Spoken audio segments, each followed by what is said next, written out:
you know what I don't do often enough is show off all of my finished projects. And why is that? Well, I guess it's because I assume that people only want to see the perfect finished product and pattern tutorial bundled up and tied up with a pretty bow. No need to share my crochet struggles or challenges, let alone any random spur of the moment projects that I happen to suddenly need to work on, and random projects that likely won't be recreated.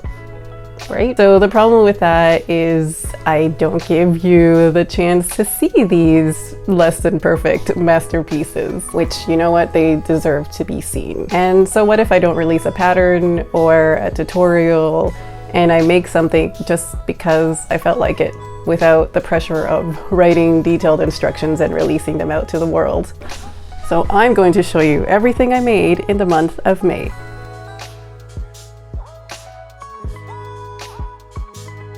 Starting with the rustic mug rugs.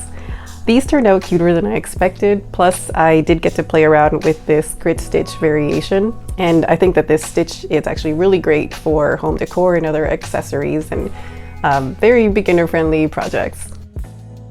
So while creating the tutorial on how to fillet crochet, I made this happy little sample, and I could have frogged it after the tutorial, but I liked it, and now I'm using it as, wait for it, a coaster.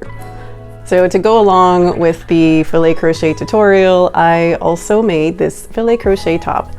This was a revisit to my original fillet crochet top that I made a few years ago, and I wanted to film the tutorial and try using a different yarn from the original top. So the result is this pretty pink top that I have been enjoying so far. And I did have my second thoughts on this black border, and part of me kind of still wants to remove it. All right, moving on from the top that I might actually remove the border on. So indecisive. I want to show you a skirt that technically was finished in May, but then I had to adjust it. This skirt was going to have pockets, and then I decided to just not do the pockets, and I closed up the seams where I was going to add the pockets. It was just, it felt a little bit bulky and unflattering. I also had added an elastic band, but it was a bit too thin and not strong enough to hold the weight of the skirt. So this is where I'm at right now. I am adding a thicker, a wider elastic band that's a bit more sturdy and should hold the weight of the skirt up. And if that doesn't work, then I'm gonna need to add belt loops to the skirt and wear it with a belt. Oh my god, this little cardigan, every time I look at it, my heart swells. That's how much I love it. I decided to make this cardigan spur of the moment. It was just before leaving on our trip to Barbados. It was supposed to be something that I could make while on the trip and ideally finish it there so that I could wear it on a cool evening. And this did not happen. Our days were so packed with activities, exploring. I did not get much crochet, if any. Kind of sad about that, but it was just, I didn't even realize it. There was so much to do. Also, it was brutally hot all the time, day or night, so this little cardigan would have been actually kind of uncomfortable to wear. So I ended up making this when we got back home. There were some minor struggles with the structure because of my inability to count rows properly, but I was able to fix those mistakes, and then I was able to look upon this absolutely adorable summer cardi. And yes, there might be a tutorial for this in our future. Speaking of tropical places, I did in fact finish my beach cover-up in time. I had started the project a couple of weeks before the trip, but I kept splitting up my time with other projects that I honestly wasn't sure I would finish it. I also ran into design challenges. Like at one point, this was going to be a bottom-up garment, and then halfway through it, I just flipped it and started working sideways. Oh, and let me tell you how much I worried about not having enough thread, because this was actually, as you can tell, a combination of several crochet threads. And I did not think I would have enough thread for this, and I kept stressing over it that I actually left the house, which I hate to do. And I went to go look for thread, didn't find any, and then I just had to stress and worry that maybe I would finish it, maybe I wouldn't. But thankfully, I did finish it.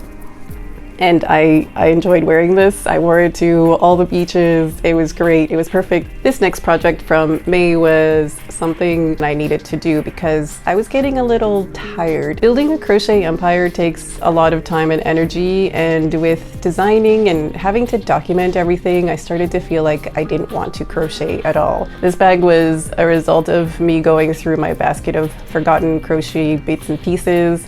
Some pieces were these granny squares I made for another project and didn't end up using them, but I didn't want to frog them either because I really love this color combo. So without putting much thought into it, I made a granny square bag. Call it a palette cleanser in between heavier projects. And it worked because I made something that didn't take much brain power and I could just enjoy my crochet time instead of making sure I had step-by-step instructions documented and filmed.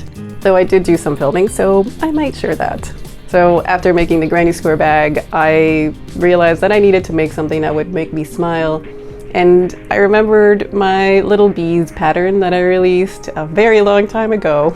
And I remember how happy they made me feel when I made them. So I wanted to revisit that pattern, but this time I wanted to use a super bulky yarn and supersize the bees. So the result is this emotional support bee.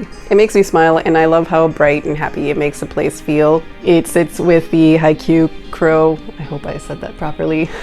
But it sits with the crow guarding my chair from little dogs who like to take over all the furniture.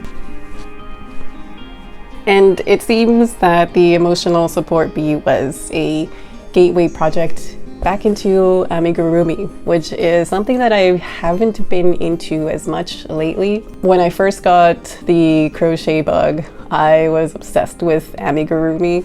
It was basically all I was into making at the time. And then I kind of stopped. I started venturing into making garments and accessories and home decor. I don't know, but every now and then I felt like something was missing. Not only that, but whenever I play The Sims, at least one of my Sims ends up getting a knitting basket and a rocking chair.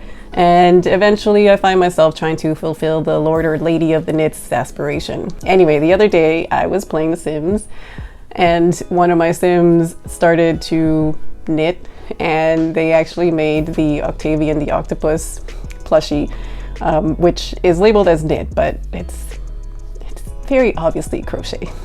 So usually what happens when I start playing The Sims and a Sim starts to knit, I start thinking, why am I not doing this in real life? So even before I stopped playing, my mind was already trying to find the yarn to make the octopus, try to recreate that octopus. So I just grabbed some scrap yarn, super bulky scrap yarn, and then I just threw this together. I wasn't really thinking too much about it. I just wanted to make something super cute based off of this video game that I've been playing for 20 years, I think. And I love him. Look how cute he is. But eventually I will write a pattern and release a tutorial for this because this is too cute not to share, I think. Okay, the last thing in May that I made was something that's inspired by the animated series Delicious in Dungeon, which Jason and I have been hooked on, and we have been binge watching it. If you haven't seen it, Delicious in Dungeon is an animated series on Netflix about a group of adventurers that are going through a dungeon and they have to find creative ways to find food and keep themselves fed and not starve to death. It is very silly and funny, and I just love all the RPG Dungeons and Dragons references, and of course how they make amazing dishes, which are two things that I'm a big fan of. So before leaving for a trip, I had noticed this book. It was lying face down, opened, with just the assault on this book. That was basically what triggered me, and I was inspired to make this mushroom bookmark. Initially, I think I wanted to recreate that intro scene from Delicious in Dungeon with the mushroom with two legs and it's walking. It's very nostalgic and it's so cute, and I wanted to do something similar and of course make it for this mushroom book. Yes, we are nerds. And this is what I came up with. So there may be a pattern and a tutorial coming soon for this. And that is it. Those are all the things that I made in the month of May. Looking back, it's actually quite a few things, especially because some of those items were very time heavy and time consuming. So I'm actually really impressed with how much I got done in 1 month and hope to keep that momentum going. Let's see what I'm able to finish in the month of June. And I think I'm going to keep going with this recap just so that I can feel like I actually made quite a few things, and maybe I don't release a pattern for it or a tutorial, or maybe I don't even post it on my social media, but just to share and just to inspire and show that, you know, not everything comes to light and not everything needs to be perfect. It's still part of the whole crochet and creating and making something and being creative. Like all of that, I think it's important to just embrace it, embrace the imperfections, and keep trying and experimenting with things.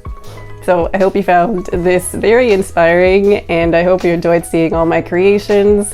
And if you haven't subscribed, feel free to subscribe and like this video if you enjoyed it. Thank you so much for watching. I hope you have a wonderful day, and I'll see you in the next video.